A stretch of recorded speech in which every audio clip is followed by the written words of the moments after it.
and welcome to another episode of Worst Collection Ever. This is the show where we tell you about the worst comic book collection in existence, and it just happens to belong to us. I'm Jen. And I'm Sean. How you doing? How are you? You all right over there? I was just rubbing my eye. I know. I'm like, oh, you doing okay? Yeah, I don't know. I was just a little bit of a sleepy. Yes. Welcome back to the show, everybody. Thanks for being here. We do appreciate that. And we'll get into our book, I guess, in just a tiny bit. But we did go see Dune Part 2. I said Dune 2, but Dune Part 2 the other week, last week or whatever. And we saw it on the weekdays, on Tuesday. We did see it on Tuesday because we were going to go on the weekend, but it was like sold out everywhere.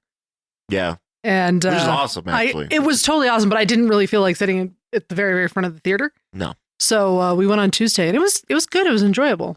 I know it's interesting just for a lot of folks who are genre fans, like fantasy books and all that stuff. They, see these new movies, or those people that didn't know about the Dune franchise really prior to this, these new movies.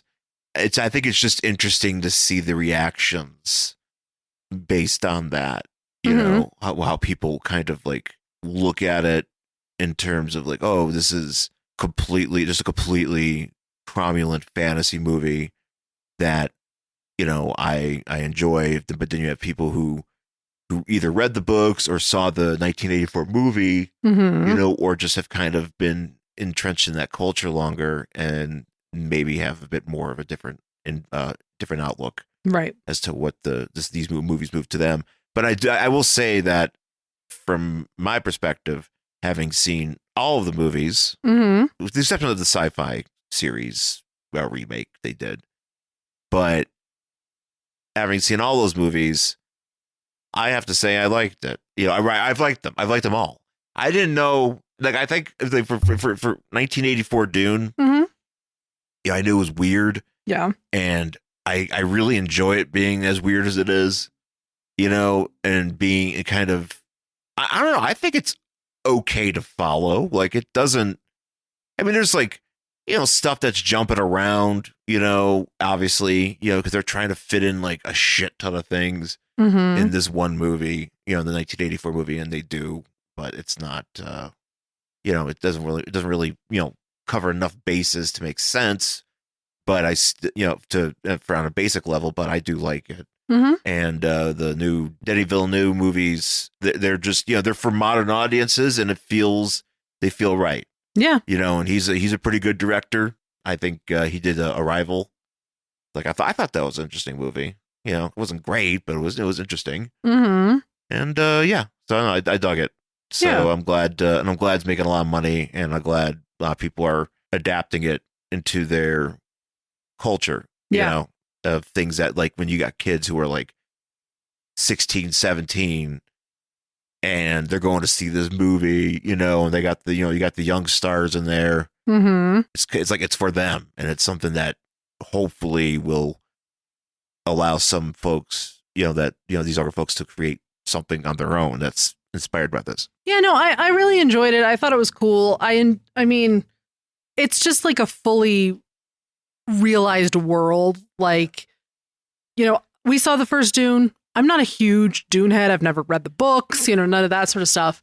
But I really enjoy how it's like, there's not like a ton of explaining needed, right, but you still understand like the levels of what is going on, like the cultures, and, you've got the Southern, people who are like really religious and all that sort of stuff, and how that kind of works within this world and how it's affecting everybody else who's on Arrakis. It's just really, really interesting. And I thought the visuals were cool as hell. There's a lot of it that I feel is rooted in the 1984 version, but there's also, a good chunk of it that is for the modern audience. And it just, you're just, in the new way with the, obviously the computer graphics. Right. But there's also, a lot of really great makeup and special effects and, and just costumes and stuff like that. Like, I like seeing that shit. Yeah, it's cool. I like seeing that shit because it's showing that there's people working on this movie that really care about what this shit looks like.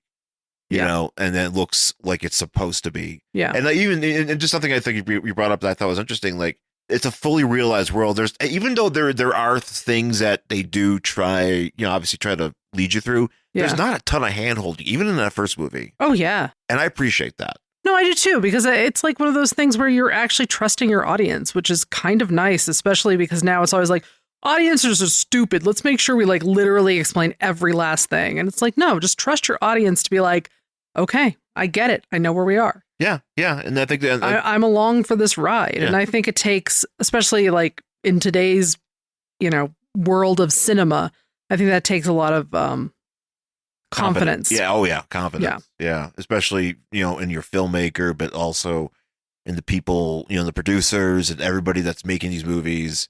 I mean, and I think that had this first movie not done as well as it did, obviously they wouldn't be as, the second one would have like a fucking McDonald's in it or something. Right. Right. Like, the Arrakis McDonald's, like the worms just got little hats on, like, oh, maybe one of the little baby worms. Yeah, they grow up to get bigger, so you got when they're not gigantic worms, but they're not babies. They got to work. They got to do something. It's true. They got to earn their keep somehow. Make a life of water, please. So, just that would be a good idea. So, but Dune 2, the Dune Part 2, whatever, it's pretty great. So, if you haven't seen it, if you plan to see it, make sure you get to see it. Yeah, it's fun. Hey there. Do you like comic books? Do you like superhero TV and movies?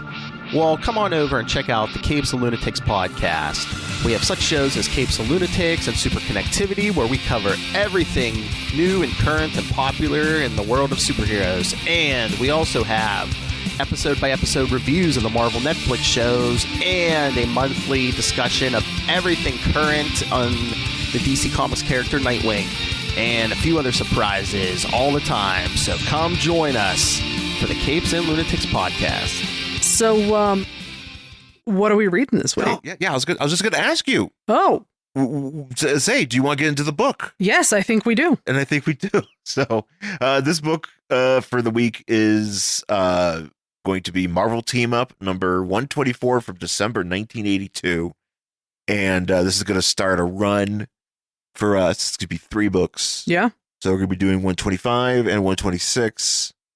And we're going to be spending some time with Spider-Man. Uh-huh. And some of his friends. Oh, man. We've done Beast and Spider-Man before on this show. Mm-hmm. Very long time ago. And this one features, obviously, Spider-Man and the Beast. Mm-hmm. And on the cover, we have an action scene with Spider-Man and Beast fighting Professor Power. Ooh. Professor Power is back with a vengeance, it says. And looks like, they're fighting him and they're crushing the side of a building or something like that. I do want to say, I have to real quick point out Professor Power's color scheme. It's pretty cool. It's pretty cool. It's very unique. 'Cause I don't know a ton of things, like even G.I. Joe's, because we were just talking about this today about about some of the G.I. Joe colors, or even like just, comic book characters that have the scheme. And basically it's green gauntlets and a green helmet and boots and a, and belt, mostly green, and some shoulder pads. But the rest of his body, like his suit, is like a burnt orange. Yeah. I guess you would say. Yeah. And it reminds me, and I was thinking about this a long time ago. There's a game in the NES called Baseball Stars. Okay.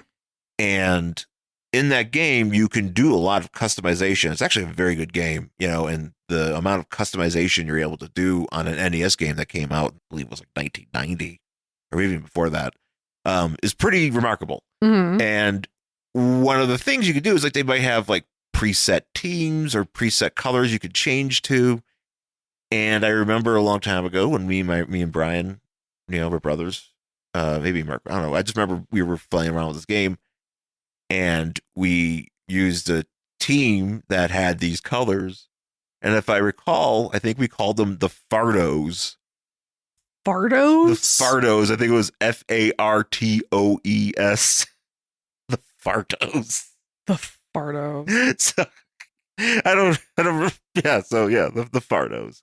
That's really funny. But that's what we got here. And I can't forget on the bottom here. This is the thing that if I in 1982 was looking for a comic to read, I would be like, I got to buy this book. It says, plus a major new development in everybody in the life of everyone's favorite Aunt May. Oh, I know. Like, yeah. Like who could give a shit? I'm sorry. Yeah. Look, I mean, I know there's probably a lot of people that grew up reading this comic in this era. Mm-hmm. And were in that period of Spider-Man's existence, that Aunt May was obviously a big part of his life.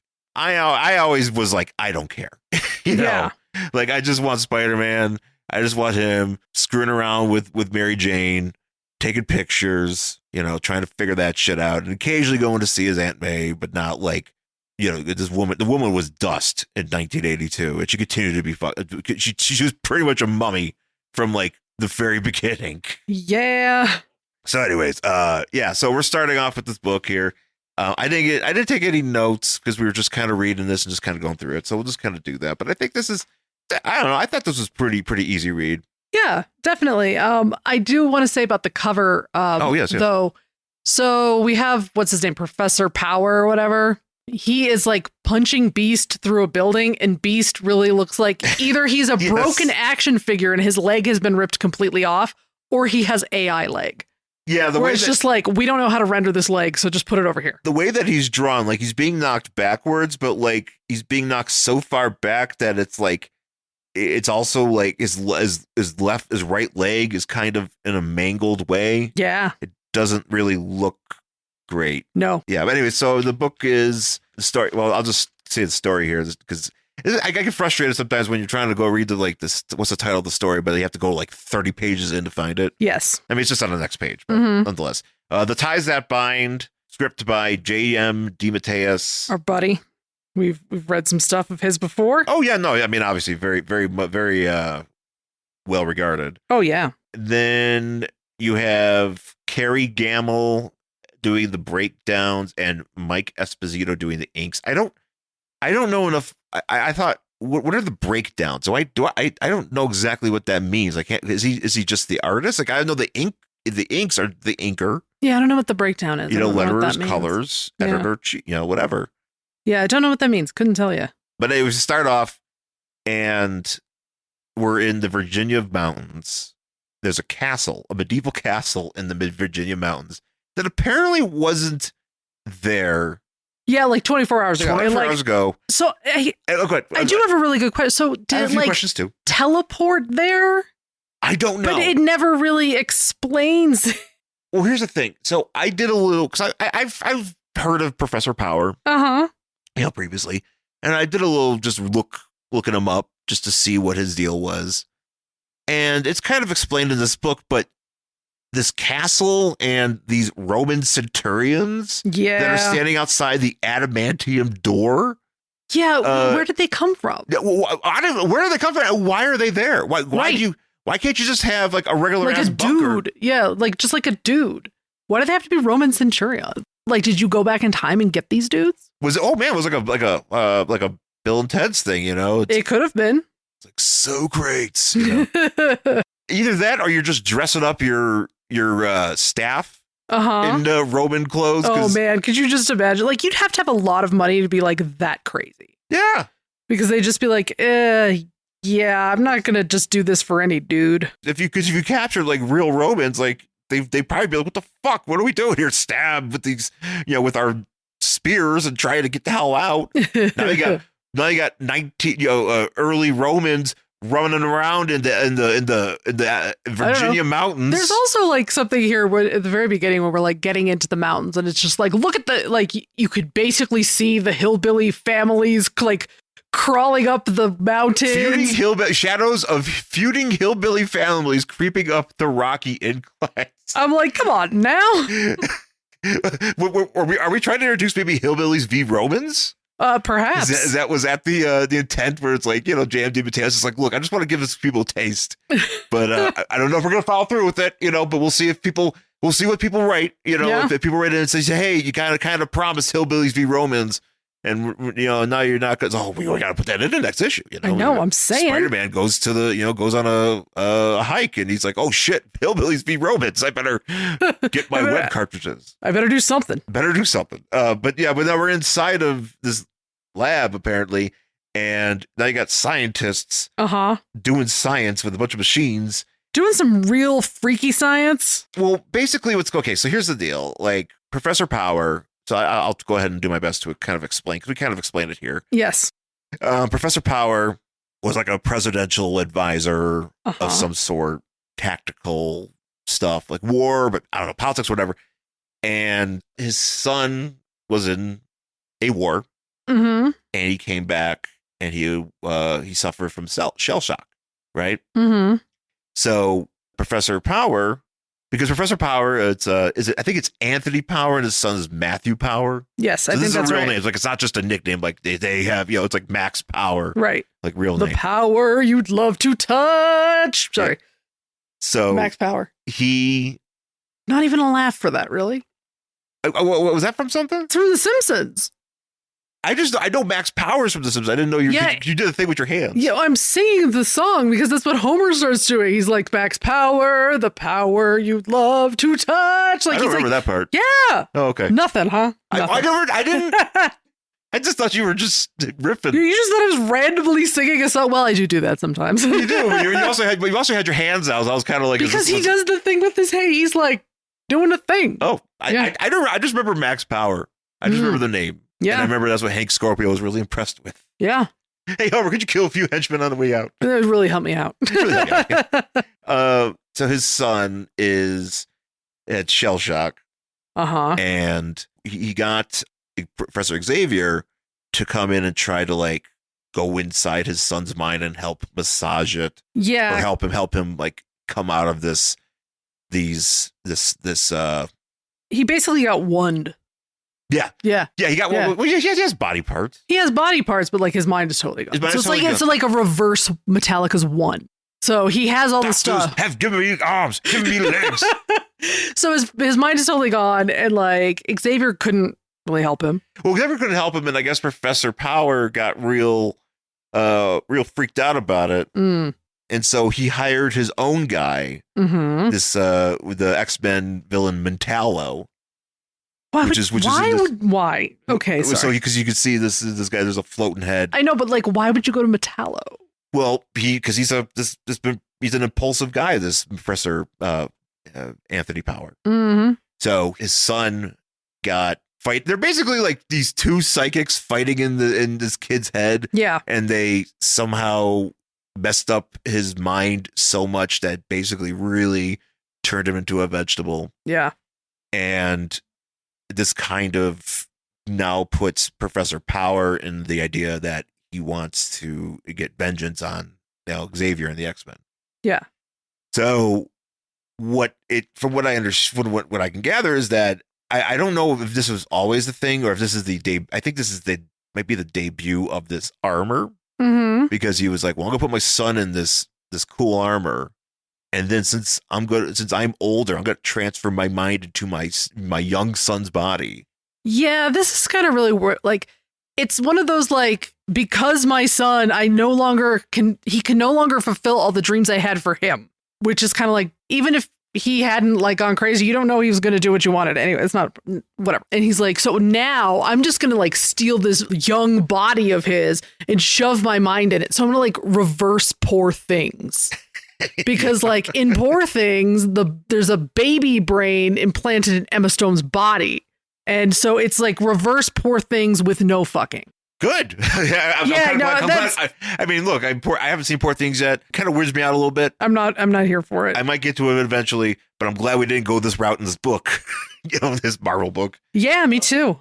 So, but they're doing the science here, which, Jesus Christ, look at the setup here, man. So many wires and stuff. I know, it's intense. It's a lot going. There's a lot of pieces. That's a lot of like resources to put into transferring an old man's mind into a young man's body inside of a brown and green and brown suit. Yeah. So, but it works. It sure does. It works, and he comes out. And he's so like what? Oh yes. we never really discussed what happens to the other body. I'm assuming, does it just lay there? I think it just kind of lays there. Or does it explode? Because like the thing kind of like... Oh, I don't know. So maybe the other body is dead? From what I understand, eventually down the line, Professor Power, like this body gets murdered by a U.S. agent. Oh, okay. And eventually the old man's mind comes to, but he still has this suit, and then he's kind of just he's just a jabroni now. Mm-hmm. Professor Power, from what I can gather, is one of those things where they created this villain, mm-hmm. and you could feel that there was some hopes for him. Yeah, like that they were going to try to get him over in some ways. I was surprised that he's had less appearances than I thought he did. Yeah, because he ends up like fighting the X-Men and Spider-Man. He ends up in like, X Factor. He gets like kind of an upgrade, but then eventually he just ends up in like recent times as a part of the Secret Empire. Yeah. And he's just like a jabroni there, just kind of doing stuff because that's just what he ends up. Yeah. That's just how it was. But you feel like there was something here where they're like, we might be able to do something with this guy. Yeah. But really the only thing that he can do, because we kind of see, him doing some stuff here, but he's got super strength in this exoskeleton. Yeah. And there's like alpha converters in his brain that allow him to discharge power blasts through his, his hand, or particularly his finger. He just does a lot of pointing. Yes. He's like, yeah, it's always index finger. finger. And apparently he has hands. to like charge them up somehow. Yeah. I'm assuming like they just charge on their own after they've been used. Yeah. I mean, which is in a way, a good way to be like, he's not just a super powerful guy in a mech suit that could just constantly shoot things. Like he's, there's obviously some flaws in this design. Yeah. So it allows for him to be, defeated. Mm-hmm. But yeah, but he's like, yeah, I'm going to go and, slap around the mutants. And nice.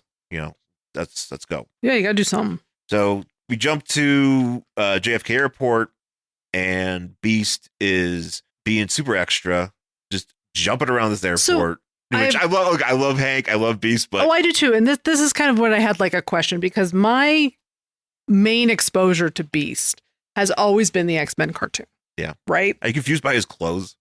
No, I'm not confused by his clothes. And I know so is Hank a doctor in these books?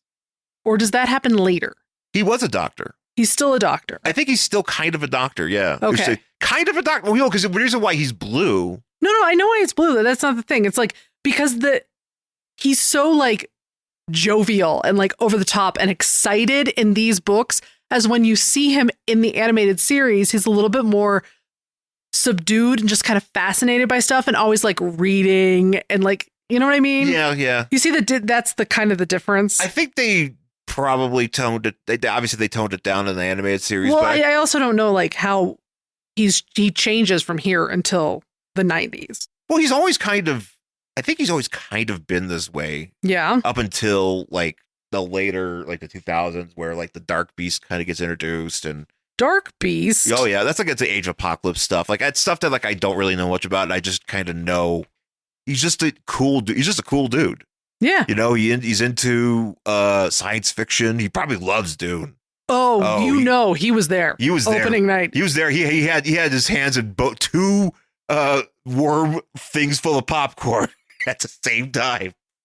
He was so excited. Oh, that's so funny. But yeah, no, he's always kind of been this way, I think. And he was, but he was a doctor because he was still, I think the reason why he's blue, if I recall, was he was working for Roxxon, or he was working for one of those companies, Raytheon. He was working for Raytheon, okay. Something, I drank this and now I'm blue. Oh, is that how he got blue? Because I know at the very beginning when he was invented, he was like a regular looking human. Yeah, but he was trying to like figure something. There was some sort of I don't know if he was trying to be less Beast or trying to work on something else. I mean, I should know this, but yeah, he drank it and he became, actually his fur at the time was like gray, and then he became blue. He became a blue boy. I like a blue boy. He might have, yeah, or maybe further drink. I think if he's every time he just keeps trying to fix it, he just keeps getting more and more blue and hairy. So. Yeah. So basically, he's like cousin It here in a little bit. Eventually, yeah. Nice. But he's a big blue guy here, and he's jumping through the airport. and he's with his lady friend Vera, and he's going to meet his parents. Yes, he's picking them up from the airport. He's picking them up from the airport. He's the first thing they come out of the tunnel and see him. He's on his one hand, just like, "Hi, Mom!" Yeah, like, he's literally like springing through the airport. Which going to an airport in general is usually very shitty. I would be extremely annoyed if someone was cartwheeling down. Yeah, I'm already mad that I'm in an airport. Yeah, you're not a good airport guy. No, not at all. No, I don't do airports. You I don't. do airports. I typically don't do planes. Yeah, you're not a plane guy. No, I'm a bit fussy, but so he's up there and he's talking to his father, and his father is like, he's like, "Oh, you're blue. You look handsome. You know, have you ever?" He says, "Have you ever considered electrolysis?" Which I'm like, I kind of would like to see how that goes, because same. Just zapping all his fur off. He's just a bald blue, but he's just a bald blue guy underneath, like, because the skin, because he's not like, it's fur. Yeah, but like I never got the impression that underneath his fur is like, general like Caucasian flesh. Isn't it just like? Wouldn't it just be skin? You mean like just regular skin? I assume so, yeah. Or blue skin. Oh, I don't know. I never really thought about that. Probably blue. That's what I think, because I feel like I assume it would be blue. It's kind of like a cat. That's what I was just thinking. Yeah, probably blue. So yeah, but he's having a thing, and his mom is there, and his mom is just being real grumpy. She's literally saying mutter, grumble, mutter. I mean, and can't blame her. She's upset, and Hank's just trying to be real cool, and his mom is just like, I can't. She's not saying anything. She's being real. Yeah, she's just like difficult, completely silent. Yeah, which is, and it's not because she had a shitty flight. No. So now we're in Queens, and we're moving Aunt May into her house. Yeah, so Aunt May apparently was at like an old age home with these other people, and they were like, you know what? Fuck this place. We're gonna just randomly move into a house together. It's gonna be like, it's like Animal House, but for old people. Yeah. And they're all gonna get together, and you got this old person, you got some beatnik guy, you got her kind of boyfriend, this guy Nathan, who it comes into play later, and you got there's this one chick here. Just want to point out, there's this one chick here that looks like Adrienne Barbeau. That I don't know what her name is, but she has a little part later. Mia Carrera, Tia Carrera. Oh, it's Tia Carrera. Tia Carrera, nice. ladies and gentlemen, star of Wayne's World, was first actually made her appearance in this Spider-Man comic book. It's good to know. She was a comic book character before she was a real actress. Yeah. Correct. But yeah, we're just kind of watching this these old people do things, which is like, I'm like, nice. Again, cool. Great. Yeah.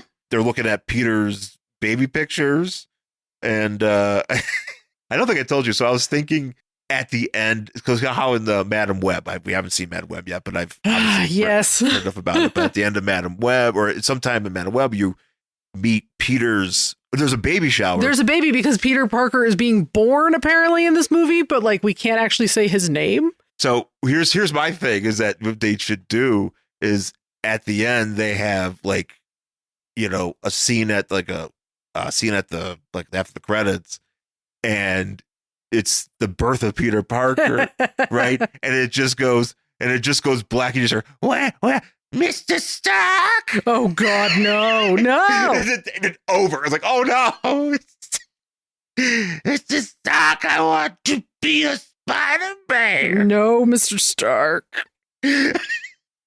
But yeah, so they're looking at these baby pictures, and everybody. Actually, I think there's one friend here. I think this guy's name is Steve. Whatever. And he's like, look at this baby picture. He's like, you were kind of cute. My folks said it looked like a dried piece of fruit when I was born. I was like, oh, my son, the raisin. Well, when I was born, my mother said I looked like a little old man. Well, I mean, because babies do. You're all, especially like ones that you're just in amniotic fluid. Well, yeah, you're all wrinkly and stuff. And if you're not a C-section baby, your head's all fucking weird looking. So, then you're extra weird looking. Yeah. Yeah. And there's like this beatnik guy here who's like extra mummy looking. Extra mummy. Oh, he's like I feel like he's older than Aunt May. He's just like he's just drawn older. Well, that's true. I mean, we don't actually know how old Aunt May is supposed to be, except old. But anyways, this old guy, he's like, you talk about writing a poem. He's like literally like a beatnik guy. Well, what they decide after everybody moves in and they see Peter's stupid baby pictures, they're like, you know what we should do? We should go get Indian food. Yes. And fucking great idea. I love Indian food. I love Indian food as well. But they're like, some of these old people are confused by Indian food. Basically my parents. Yeah, exactly.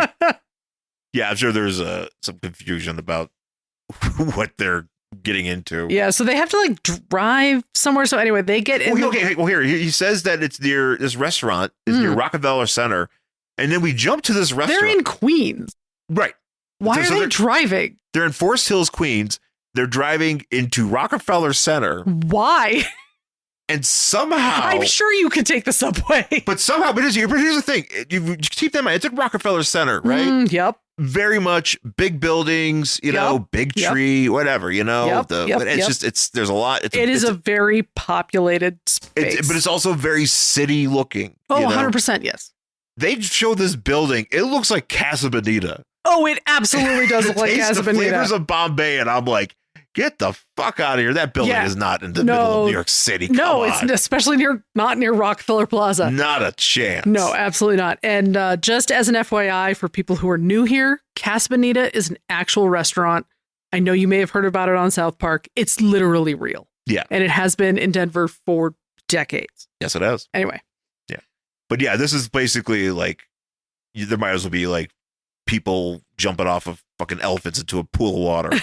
I don't know. Do it. But it just happens that Beast is there with his wife, his family and Vera, and they're eating, and the father's like, "Yo, Indian food. What is this swell glop I'm eating?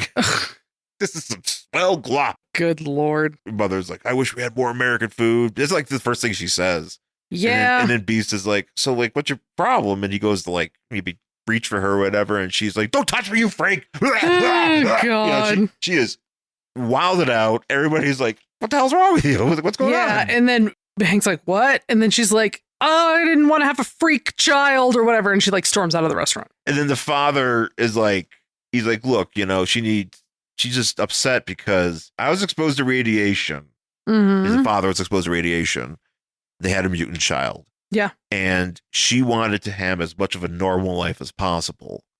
And they were able to do that as much, and just whatever. But then you went off to do Xavier.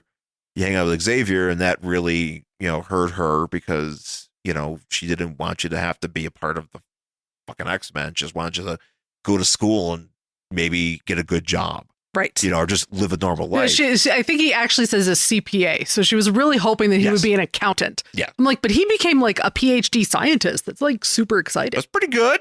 Fucking great. Pretty good. Yeah. Yeah. Yeah. I don't know who made more money in the early 80s, scientists or accountants. Maybe accountants did. Even if you didn't make any money in the 80s, it was still a lot of money. Oh, Does that make any sense? Yeah, no, that's true. Just because they you could still like afford housing and just have like a regular ass job in the 80s. Of course. Which you cannot do today. Yeah. And so she got even more upset because he became blue and hairy. Yeah. And now that really like set her off. Yes. And he goes out to chase after her but just doesn't walk out. Beast can't just walk out of a room. Oh no, he has to like grab onto any like beam and like flip and cartwheel and he's swinging from a chandelier, and his father's like, "Oh, you scamp!" But he's out there, and he's literally just like bounding out there. And as he's out there, he goes to he's on the street, and Professor Power is hiding, and he blasts him. And blasts off all his clothes. Oh yeah, which is pretty. Except his underwear. What a trick! Well, those are his his fighting underwear. So he's always got them on. Those fighting briefs. He's kind of like a wrestler. He's got the high waisted trunks. That's right. He's always wearing them. Yeah, he is always prepared. He's always got his gear. He's always prepared to jump in that ring. Much like JR is always prepared to say, "By God." But yeah, he blows off his pants and shirt, and Professor Power is like, "All right, well, I'm gonna kick your ass." because your mutants are freaks, and I'm coming for Xavier and coming for you. Right. You're all gonna die. And he starts going after it, and I think they're not really. They weren't. The Beast himself is like, he's like, this guy's kicking my ass. Yeah. Like he gets. I mean, he gets wrecked basically. Yeah, no, he gets wrecked, like, because he smacks him in the face, and then he's throwing like a lamppost at him, and things are just blowing up. And this guy's got like rocket boots, and he comes at him, and he does the old, Beast has got the old my stars and garters. Oh yeah, my stars and garters. That's his, I saw that too. I was like, wow, that's his line. I know, it's just so funny. That's his line. He's got to get that in. I wonder, like, I'm sure somebody knows. There's got to be somebody out there who knows when is the last time Beast said that in a comic book. Probably like last week. Oh, I doubt it. I don't think he says that anymore. Oh, is it too extreme now? No, it's just something that's kind of old fashioned. So I'm sure. But I feel like he's the kind of character that has always kind of retained that. Like, I can see that. To be honest, it's the Uncanny Avengers or something. I bought the trade like a couple years ago. It's, with Beast and Wonder Man in it. It's fairly recent. And it's called Stars and Garters. Oh, really? And I think that he's kind of in the same way, like he's probably saying that still. I don't know. I mean, I'm not as, again, we don't do the modern comics as much as, Yeah, see, that's the thing. That's why I'm like, I got to guess about these things because I don't know. So they're fighting, and Beast goes flying, and Professor Powers after him, and they happen to fly right in front of the car that Peter is in when they're headed into the city to get Indian food. Mm-hmm. And Peter's, like, oh, well, I know that's Beast, but I don't know who that other guy is, so I better go and take some pictures. I am Peter Parker. I'm gonna go take care of this. But then Adrienne Barbeau's looking at him. Yes. And she's like, wow, he's so smart, and he's a man of action. And I really love that. And he's much cuter than my boyfriend. Fair. He's just much cuter than Roger. And so she's like, wow, maybe I want to bone Peter Parker. Yeah. Hey, good for you. Adrienne Barbeau, 1982. You ain't doing bad. Nope. You're doing pretty good, actually. Doing pretty good. That's Creepshow era, Swamp Thing. Adrienne Barbeau, man. Creepshow era. Creepshow era.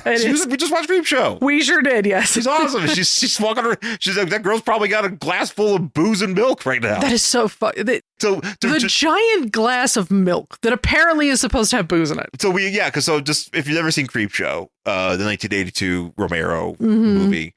So it's fun. It's awesome. And Tom Atkins is in it. But there's the final story, which is about a monster in this old crate, and Hal Holbrook plays this scientist guy, or this professor that decides to lure his wife into the vicinity of this monster. Mm-hmm. Because Adrienne Barbeau plays like this booze hound, really boorish wife. Yeah. But on her way to this thing, she gets in the car. She's getting in the car with a glass, not like a flask, or like, maybe like a sports bottle or something, or just a coffee tin, but like an open pint glass of milk with like whiskey or something. I'm assuming it's like a White Russian, right? I guess, sure. I don't know. I feel like she's just doing whatever she could get. Yeah. She's just like, fair. I don't care what this tastes like. She probably invented Scotchka, if we're being honest. Oh shit, not Scotchka. She's probably doing Scotchka.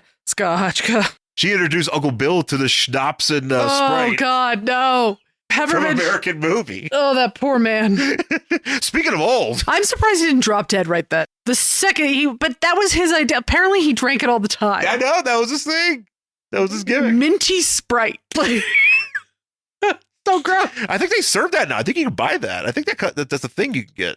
I mean, I could make it right now. We have peppermint schnapps upstairs, and I don't know if we have any 7-Up. We have a 7-Up, but we close enough. But that sounds disgusting. No, it's even worse. It's sugar-free 7-Up, so it's even worse. Blech. But this girl's thinking about, like, oh, I can't wait to, get him into a bar, get together with him in a bar, and drink some schnapps and Sprite together. Gross. Peter, turns into Spider-Man. He leaves his camera by accident because he sucks. Yeah. And, also, it's very funny because he goes into the alley to change into his suit, which is underneath his clothes. Right. Yeah. So he is wearing the suit. Well, he also comments about how that's what I was going to say.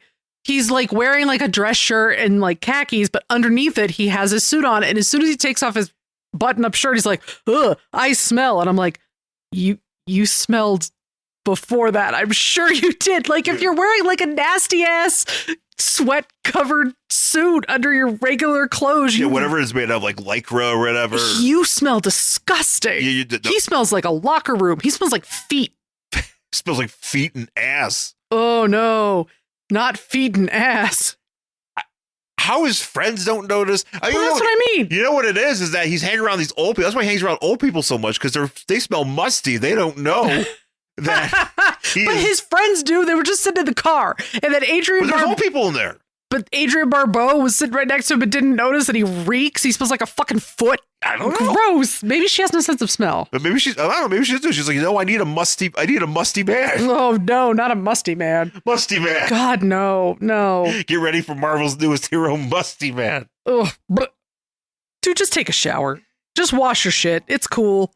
It's actually, it would be very funny if somebody drew stink lines. Well, is no. Is that what the Spidey sense is? Are those stink lines? Those are stink lines. But I was saying like Peter Parker like standing in a laundromat, just washing the Spider-Man costume with his mask on. Yeah. Just waiting. Because even Spider-Man's got to do laundry. We don't have to have the mask. Like, put a different thing on his face. Mm. And also, too, you could be like, yeah, man, this is I wear this at kids' parties. You know, that's true. I'm not Spider-Man. I'm not Spider-Man. I'm washing this because some kid threw up on me. Right? But yeah, Spider-Man gets there just in time for him to kind of distract Princess Power. Princess Power. Oh, that'd be sweet if She-Ra showed up. I actually kind of wish Spider-Man and Beast were fighting She-Ra. That'd be fucking sweet. I'd be like, oh shit, man. Best crossover. That'd make more sense of the castle. It totally would. You know? Yeah. Attorney could be in the Appalachians. You could have He-Man v Hillbillies v. It also Romans. makes more sense because, like, isn't Eternia like another world? Yes. Like you can open a portal between them, and that's why it's there. That would make a lot more sense than it's just randomly here. Yeah, no. We're not going to explain why. And maybe it was in the previous issue that we saw the thing show up. I doubt it, but I doubt it. They just drew it. Mm-hmm. Yeah. So he distracts Professor Power. He goes after Spider-Man, and Spider-Man's eluding him. He does actually kind of neat where he's like spins around him real fast and like jumps on his back. Mm-hmm. He's trying to like, kind of corral him down. Yeah. Yeah. And there's a lot of like dialogue here about father and his son. And yeah. I mean, I know that we should be more focused on some of this dialogue, but at the same time, it's like kind of already get this thing like he took over his son's body. He wants vengeance. Yeah, he wants vengeance, but it's also kind of like one of those things where it's like he views children as property. Yeah. This is the 80s. And as John Mulaney says, this is before children were important. So back then, parents weren't thinking like, oh, this is an individual who's going to like have their own life. They're thinking like, this is an extension of me. Right. Yeah. He tries to throw Spider-Man off, and he throws Spider-Man off. He's like, you're going to have a taste of pain. Nice. I like taste of pain. Throws him down. On the way down, that sounds like a new metal band. Actually, it probably was. Yeah, I think I knew them. Yeah, they were opening for Korn. Oh, is that like the fourth band? Yeah, it's like they play in the parking lot. Yeah, pretty much. It's like that. They're the one that goes on stage at 3 p.m. Yeah. Yeah, we open for Korn at like 11 a.m. Yeah, pretty much. Yeah, he throws him down on the way down. He grabs his wrists and he crushes the cartridges so he can't shoot his web. Mm-hmm. Beast has to stop him. And then he's, we're jumping through the street. Professor Power literally goes underneath the street and then through and then up. Yeah. Which is crazy. Like the amount of infrastructure being fucked up in the middle of Manhattan. Yeah. Like that's a lot. The traffic. Yeah. It's a mess. It's terrifying. It's a disaster. And then you get like, everybody's watching, and then Beast's mother, Mama Beast is having a sad up in a hotel room. Yeah. And apparently she could see, because she's trying to, she's thinking about everything, and she could see far enough below that she could see this fight. She's like 15 stories up, and she could see this fight and make out everything exactly. Yeah. And apparently she's a mutant too, because she has like super I was gonna say she's eyes. got like X-ray vision or some shit. She has like eagle eyes or some shit. And then some little kid tries to get involved. Although I do like this thought that Beast has where he's like, oh man, we're getting our ass kicked. But Professor Power might just have a couple of fresh corpses to mail to Professor Xavier. Which is like, is that how it's I was gonna say, is that what happens? You just like put them in the mail, like Professor Xavier? Yes, that's me. I would like to sign for this corpse. ah, Put it in the back. That's really I'll funny. Get to it later. I'll open it later. I don't want to smell it in the house. ah. But some little kid comes running in because I feel like this always happens, especially in these '80s comics. You always got like, I'm a little kid. I'm gonna try to help, and then like Spider-Man or whoever that is has to like keep the kid from dying. Yeah. So I think Beast literally just chucks this kid at Spider-Man. And Oh, it's Spider-Man awesome. thankfully saves him. Yeah. But Professor Power is like smashing him into garbage, and he's ready to smash Beast. Mm-hmm. So everybody's down. And this woman is 15 stories up, by the way. There's Beast's mother. Yes. And she's like, my son. And she runs all the way down before Professor Power, because like he's about to like blast him. He's like, well, my alpha chargers don't work. Mm-hmm. I'm gonna drop a tractor on him. That's right. There's just like a I'm assuming random construction site. Well, there is. It's New York. There's always something. I mean, they might as well be, they might as well be there because they're gonna have to fix everything anyways. Well, yes, it's a good thing. He's about to say, long may your soul rot in hell. But we don't get that, which is kind of a bummer. Yeah. But as that's happening, Mama Beast comes running out, and she's like, don't do this. He's my son. Boom. And he has become I am disappointed in him, but he's my son. Basically, she's like, he hasn't become the adult I dreamed he'd be, but he is still my son, and I gave him life. It still sucks that he's a mutant, but maybe don't kill him. He's like, I don't know what you know it is to be a parent, but blah, blah, blah.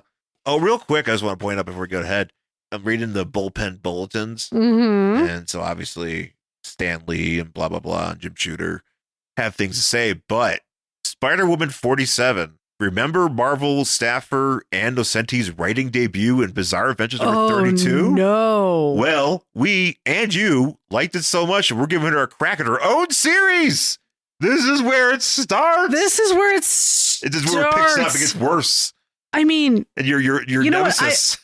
She was my nemesis when she was writing on Catwoman because she didn't make any sense. No. But I don't know if that is like something that occurred over time. Like maybe when she started, it was like, wow, I totally get where, but like by the end, it was nonsensical. Yeah.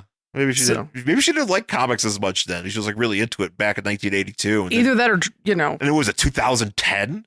Yeah, probably about all that then. time, because she wrote on Daredevil. Yeah, she did a lot of stuff. She did a lot of stuff, but yeah. So I saw that and I thought of you. No.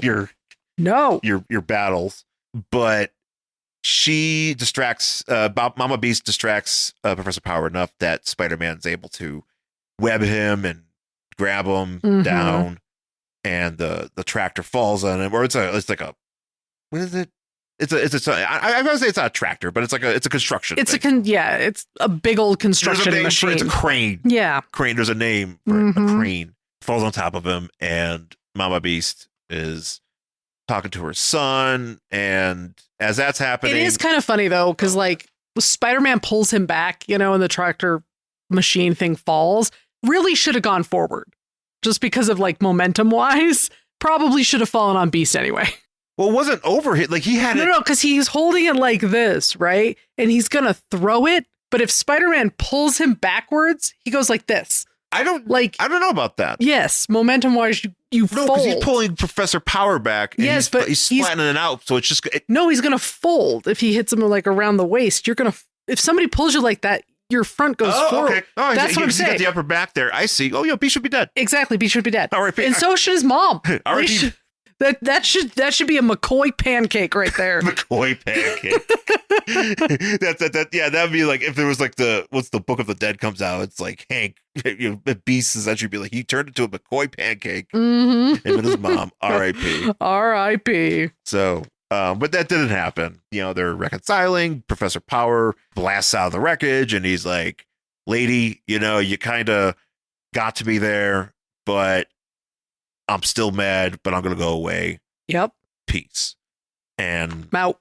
Spider-Man, and everybody is happy. I'm saying the Beast is happy and everybody's doing it's a very touching ending of laying in the street and hugging. She's, it's the McCoys and girlfriend. They're all hugging each other and they're all getting They're all happy. They're all happy. Everybody's happy. And look, if Beast is happy, I'm happy. Yeah, me too. So I'm down with that. And that's how it ends. Next issue, Tigra, plus a mini saga featuring Doctor Strange and the Scarlet Witch. When you said Tigra, it kind of sounded like a question. You were like, Tigra? Tigra? Question mark? Hey, I'm down with Tigra, man. No, Tigra's fucking cool. It just sounded like you were like questioning Tigra. Like they didn't know. Like they didn't plan it. Just like, oh, baby, who knows? Yeah. Tigra? Thor?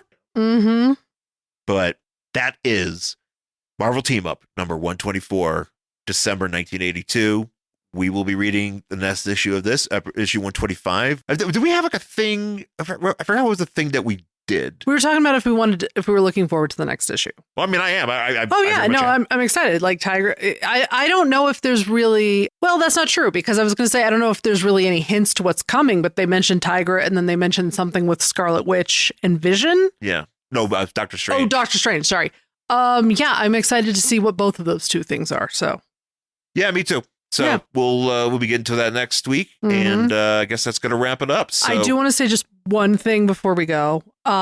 Just R.I.P. to Akira Toriyama, creator of Dragon Ball and Dragon Ball Z. I was a humongous Dragon Ball Z fan back in the day, so very sad to hear that he has passed. Yeah, that sucks. I was never a Dragon Ball Z guy. I know my brother Mark was. Yeah, but I know how much how much Dragon Ball Z means to so many people. Yeah, I think it also kind of like really helped a larger portion of the American audience to recognize anime. Oh yeah. 100%. I mean, there were always people who were into it, but then it kind of like once Dragon Ball Z was on like Cartoon Network all the time, was like, oh, okay. But I did see a pretty funny comic, which it was just like a 4-panel. And it was like these two guys being like, well, we're visiting this foreign country, but you don't know the language. Are you sure you're going to be okay? And he's like, I have the universal language. And he just turns around, he has a Goku shirt on. And this guy looks at him and goes, Goku! And the guy goes, Goku! And it's fucking true. It's true, man. Yeah, no, you could, you can get over just with your Gokus and your Gohans. That's awesome. Yep. But R.I.P. to what's his name again? I'm sorry. Akira Toriyama. Yep. But that's it for this week's show. Please find us on the socials. I'm at Angry Hero Sean. And I'm at Jen Stansfield on all the things. And then also check us out on YouTube. You can find the almost the complete collection, I believe. If it's being, I gotta keep double checking it, but I know the new episodes go up there too. On YouTube. Angry Hero 79 is my YouTube channel, and there's a playlist that's actually linked to the description of this episode. Oh, nice. That I have that just goes directly to that playlist. So you don't even need to subscribe to the channel if you don't want. I would prefer if you did, but if you don't want to add another subscription to your list, or you just want to listen to the episodes, great. But then those are going to be updated weekly. So if you do subscribe and you have the bell notification, you'll know exactly where it comes up. Yeah. So if you're not like a general like podcast listener on like the typical platforms, and you use YouTube and you get the notifications, you'll know when the show is up, and you can just listen to it there. So that's really awesome. And then also, we are on all the YouTube, not the YouTube, but the podcast platforms: Apple Podcasts, Spotify, just about everything. Yep. So if there's anything you could do for us, that would be great. Please subscribe, please rate, please comment. But that's going to do it. So thanks for listening, and we'll catch you again next time. Bye.